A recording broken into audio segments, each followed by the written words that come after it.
His mind was racing. He couldn't stop thinking about all the things that led to this point. Where did he first go wrong? What should he do now? Is there any way out of this problem? Any unusual noise would startle him. His whole life passed before his eyes. His mind kept racing. He was nervous. His stomach was woozy. He thought about all those who he loved and who loved him. What should he do? If he was honest with the gangsters, they'd probably kill him. If he was honest with the police, they would arrest him. He couldn't leave town. His business, his family, and job would all be ripped away. He just needed to buy some time until he could figure out what to do. That is, if he could live long enough to find a solution. His tattoo shop, Notorious Ink., was slow this particular night, which was a good thing because he couldn't get much work done anyway, as his mind was focused on the problem. Suddenly he was startled when the buzzing of the text message entered his phone. They had arrived. What should he do? He couldn't avoid the meeting. That would certainly seal his fate. But going to the meeting could be just as dangerous. He grabbed his gun and went outside. Chills went through his body as he seen the man sitting in the car. As he approached, he knew it wasn't right, but he couldn't force himself to leave either. As the man was talking to him through the car window, 3 gunshots rang out. As he fell to the ground, it became a reality, and his fear was over. Thoughts of his daughter raced through his mind as he took his last breath and died. This is the story of Julian Pesina and the dark underworld of the Texas Mexican Mafia, also known as the Mexikanemi. This is one story from the many about betrayal, deceit, and murder that takes place on a daily basis. The gunmen sped away. They got rid of the murder weapons and went into hiding. But it wasn't long before the police were on their trail.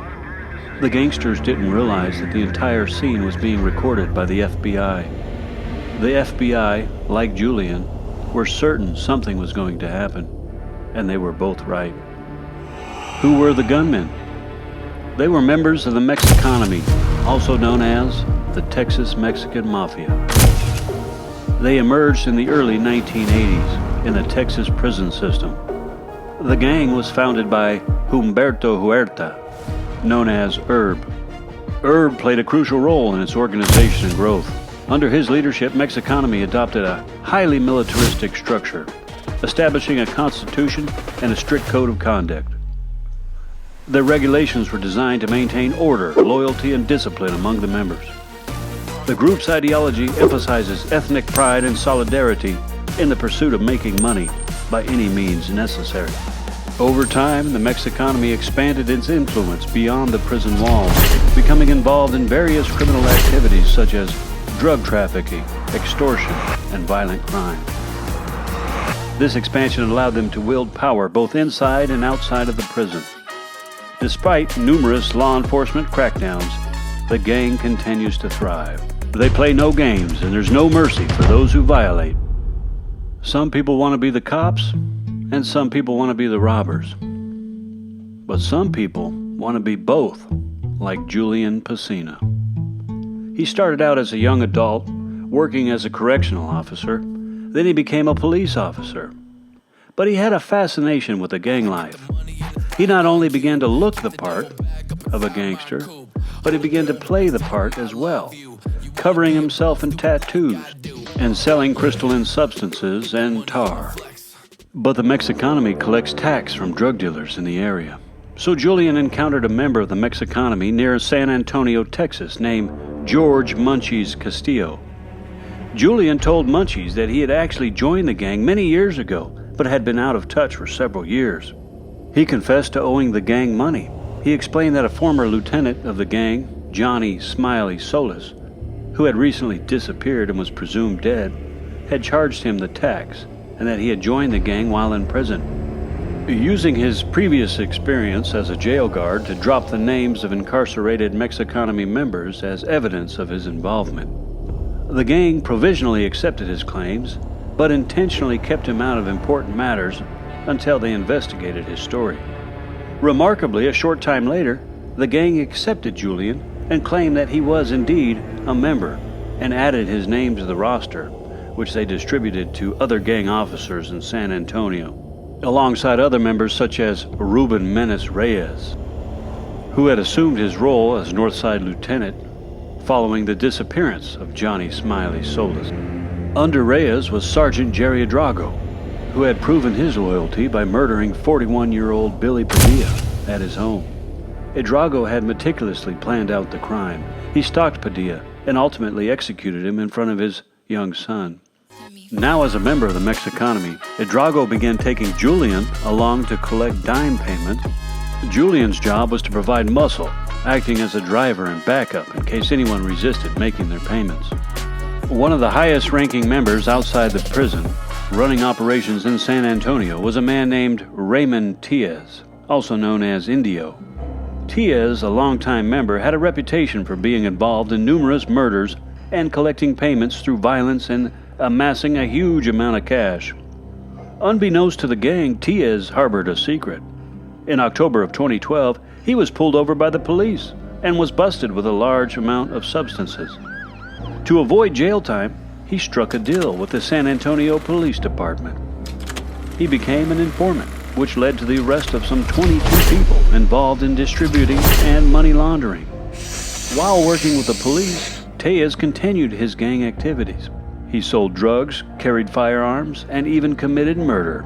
Tiez confessed to participating in 2 murders while police were pushing him to ascend the gang's hierarchy. Julian Pacino, though, was not a double agent like Tiez. He was not part of an undercover operation for law enforcement. He lived and worked as a police officer by day and sold illegal substances and gangbang by night.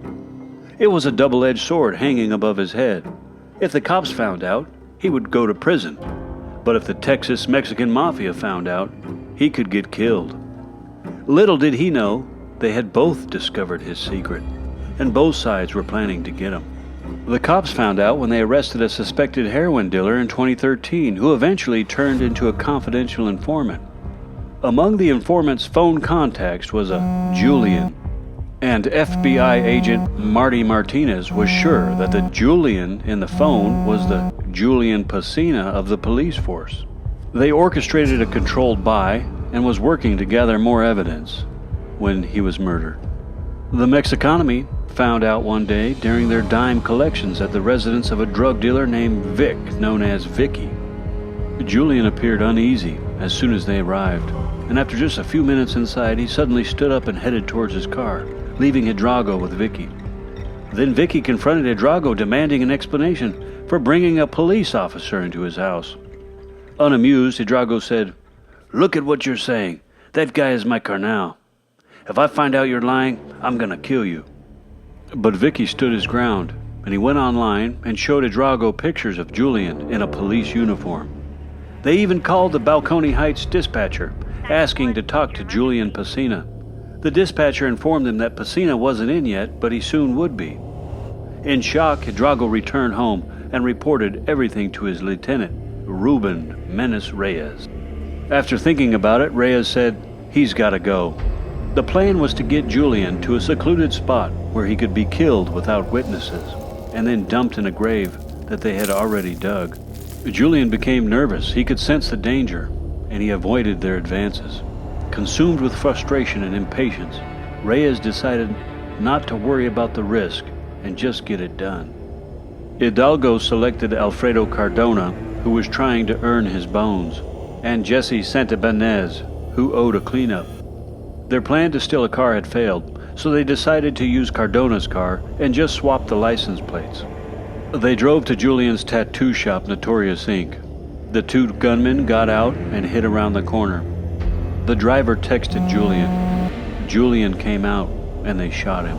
The FBI recording had already identified Cardona as a suspect, leading to his arrest.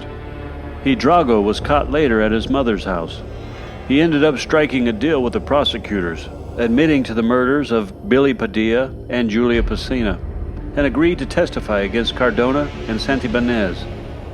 Raymond Tias also testified as part of a deal, admitting to killing 4 people, including murders committed after becoming a government informant. As for Ruben Reyes, on November 9, 2014, 4 gang members shot him, but he survived and then cooperated with authorities. He led them to a site where they unearthed 3 bodies.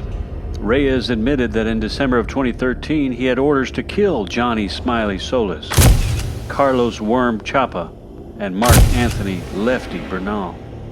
He received multiple life sentences in 2017. Cardona and Santibáñez were convicted by a jury on racketeering and murder charges. They were sentenced to multiple life terms. Tellez and Hidalgo each received 20-year terms despite their involvement in multiple murders. Tellez was stabbed by gang members while awaiting trial. Surviving the attack, he went on to sue the facility, and he's scheduled for release in 2029. That is, if he can survive the wrath of the Texas Mexican Mafia.